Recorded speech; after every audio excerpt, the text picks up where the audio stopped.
thật thật bỏ không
anh đây hiền thảo ôn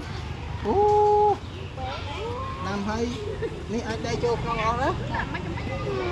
mà hiền như thảo anh đây đó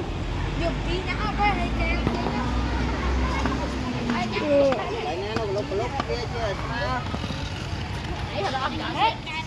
đây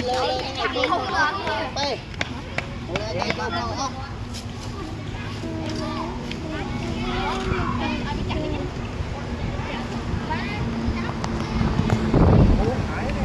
Hãy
subscribe cho kênh Ghiền Mì Gõ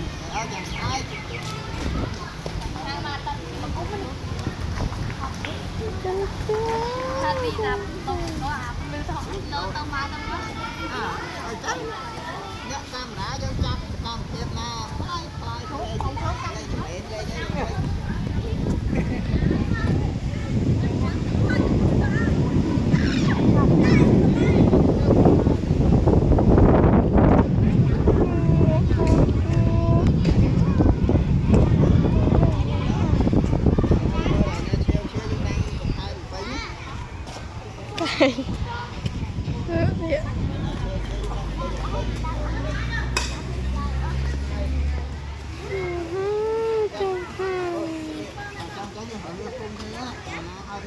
Mì Gõ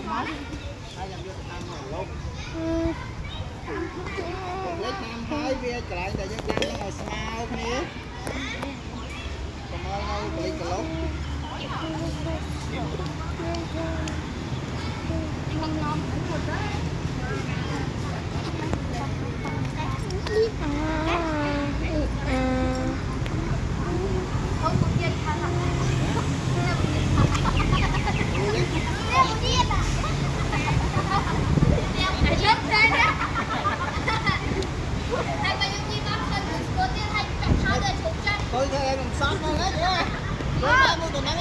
son không đấy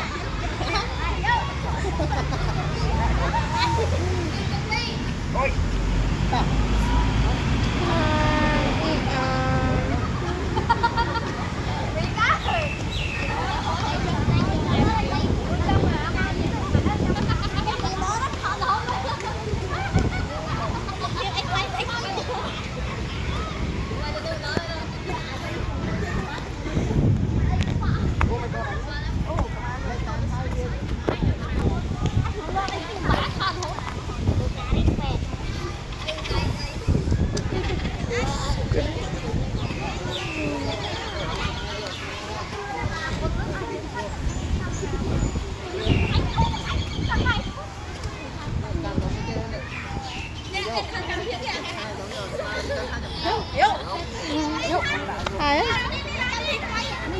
hai hát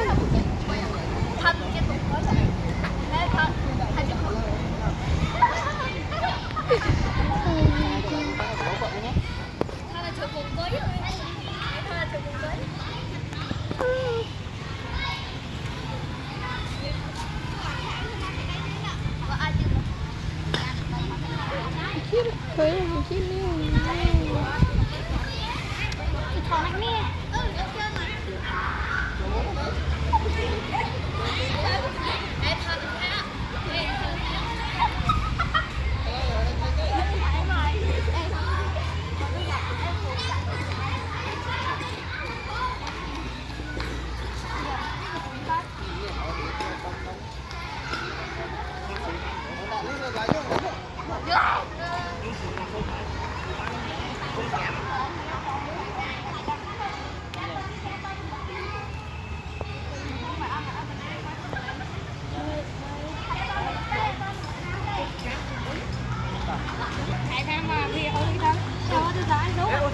cháu về nó về xuống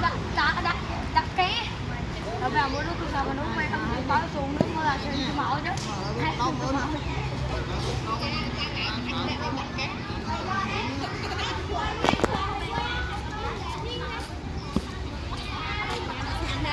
màu lơm lại được xí à mẹ coi ơi thế mà mấy cái đàn thảo chung con cho cầm nè rồi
đây này phải ca gì